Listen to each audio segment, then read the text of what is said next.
खाद्य जोटा कि आम पिक्चर देखुचे एत सारा जो जिनस देखुचे यादू यही सोर्स रु आम सब प्रोटीन पाउचे। तो नेक्स्ट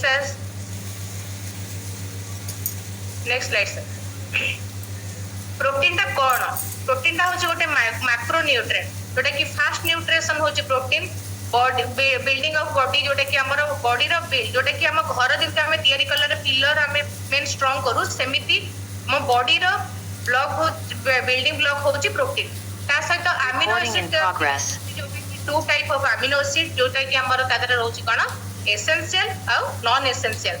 रिक्वायर्ड रहउची कोन ना हमर स्ट्रक्चर बॉडी रो जते हमर स्ट्रक्चर फंक्शन आ टिश्यू ऑर्गन अछि ताको सब रेगुलेट करूची काम होची ना प्रोटीन रो आ ट्रूएस्ट सोर्स हमें केते पाउची ना 1 ग्राम प्रोटीन कंटेन करूची 4 किलो कैलोरी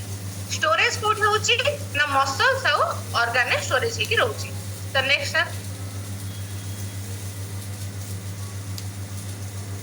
प्रोटीन हमको काहे की दरकार प्रोटीन हमर नीड कोन पई जोटा कि हमर बॉडी रो स्ट्रक्चर मैन्युफैक्चर टेयर का जो हमर जो मसल्स रहउची ऑर्गन रहउची स्किन आ हेयर रहउची एटा को हम कोन करूची ना मैन्युफैक्चर करूची बॉडी रो स्ट्रक्चर तैयारी करिवारे। Next Recording stopped. नीड अछि काहे कि हमको प्रोटीन का हमको नीड कोन पई ना एथि पई जे हमर जो बॉडी जो टिश्यू अछि सो टिश्यू को बिल्ड माने डेवलप आ रिपेयर मध्यम करूची। नेक्स्ट नीड प्रोटीन हमर होचे एथि पई भी दरकार जोटा कि इंक्रीज करूची मसल्स को डेवलप करिया पई जोटा कि हमर ए बॉडी रे जो हमर जो मसल्स कंपोनेंट्स रहउची मसल्स न बढ़िबा द्वारा हमको जो प्रॉब्लम क्रिएट होउची सेटा किंतु मसल्स को बढ़ाइबारे प्रोटीन बहुत बड़ बड़ गुरुत्वपूर्ण रहउची। नेक्स्ट बहुत भलो जोटा कि हमको प्रोटीन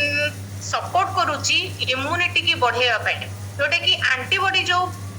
प्रोडक्शन होची एंटीबॉडी प्रोडक्शन होबा द्वारा बॉडी रे मेन होची एंटीबॉडी जोटा कि एंटीबॉडी प्रोडक्शन होची कहा पई प्रोडक्शन होबा द्वारा हम इम्यूनिटी स्ट्रांग रहउची ताको किया करूची ना प्रोटीन। नेक्स्ट ट्रांसपोर्ट आउ स्टोरेज हमर प्रोटीन रा काम भी होची कोन ना जे ट्रांसपोर्ट करूची कोन करूची ट्रांसपोर्ट ना ब्लड जो हमर शरीर ब्लड अछि ब्लड भीतर जो हमर जो ऑक्सीजन लेवल जो स्लो होची सेटा कोन होची ना बॉडी भीतर जो ब्लड रो ऑक्सीजन लेवल को बाहर करिकी हम होल बॉडी की से कोन करची ना ट्रांसपोर्ट करूची ता काम होची प्रोटीन रा काम होची से। नेक्स्ट हां आ गोटे जिंस कोन ना हमको जो जो भूख लागुची हंगर रे भी हेटा हमको हेल्प होची कोन ना जो ब्रेन को जरा हमको भूख गला हम ब्रेन को सिग्नल आसला कोन हमको भूख करूची तो से जो सिग्नल पॉइंट ता सहित आमे भूखर शक्तिटा को कमेया पे आमे कोन करछे प्रोटीन नबा द्वारा ही हमर फुलफिल हे जाउची हंगर। नेक्स्ट तापरे कोन करछी ना प्रोटीन हमर प्रोड्यूस करछी कोन एंजाइम ऑफ हार्मोन्स हम शरीर रे जो एंजाइम माने सब अछंती आ हार्मोन माने अछंती सेउडा सब कोन ना प्रोटीन काम हो ताको सब प्रोड्यूस करिया माने नुवा नुवा सब एंजाइम ऑफ हार्मोन क्रिएट करेगा। नेक्स्ट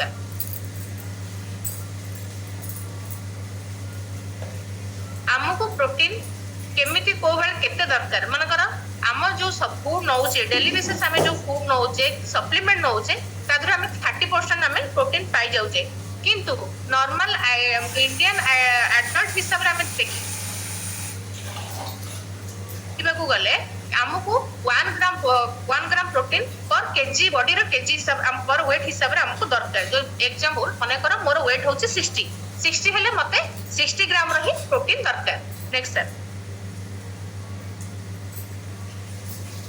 प्रोटीन हमें कोठु पाउचे हमें दीटा मेथड रे प्रोटीन पाउचे कोटा ना गोटे होची प्लांट बेस्ड प्रोटीन आ गोटे होची animal based protein. Plant based protein गोटा कोटा हमें जोटा कि नट्स खाउचे जो जाते सथा खाउचे सेटा होची प्लांट बेस्ड रो एनिमल बेस्ड रो कोन होची ना धर हमें अंडा हला माछ हला चिकन हला मटन हला कि खीर हला एटा सब कुछ एनिमल सोर्स रो हम जो पाउचे सेटा होची एनिमल बेस्ड प्रोटीन। नेक्स्ट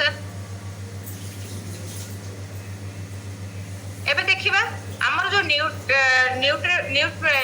जो वैल्यू रहुची इंडियन फूड जो 100 ग्राम फूड जो आइटम अछि सेटा हमें जो रहुची हमें को केमिति को सोर्स रो पाउचे तो धर जयर एग्जांपल जयर जो देइछि जयर हैला व्हाइट फ्लोर हैला ग्रीन ग्राम हैला मिल्क हैला बटर मिल्क हैला जो जयर रहउछि तादे कोन प्रोटीन 10.40 ग्राम रहउछि तादे फैट रहउछि केते 1.9 कार्बोहाइड्रेट रहउछि 7 to 2.6 कैलोरी होछि 349 एटा को स्क्रीनशॉट रखि आपण कंपेयर पय रखि परिबे स्क्रीनशॉट नै कि एटा को कंपेयर जेंति कि मिल्क ग्राम प्रोटीन कोन आसे 100 ग्राम हिसाब रे केते आसे ना 3.20 रो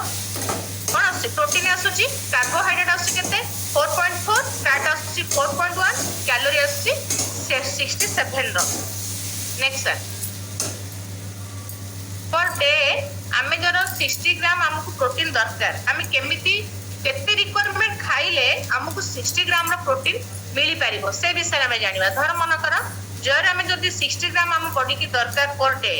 आमे ताले कोन ना 500 ग्राम रो जदी आमे 500 ग्राम इनटेक करिबा ताहाले हमको 60 ग्राम रो दरकार तादरे हमको कैलोरी केते मिलिबो 2012 माने 14 रो तो मिल्क सेमती मिल्क गोटे एग्जांपल मिल्क केते हमें 2 लीटर क्षीर पर डे जदी हमें पी परिबा ताहले हमको 60 ग्राम रो प्रोटीन दरकार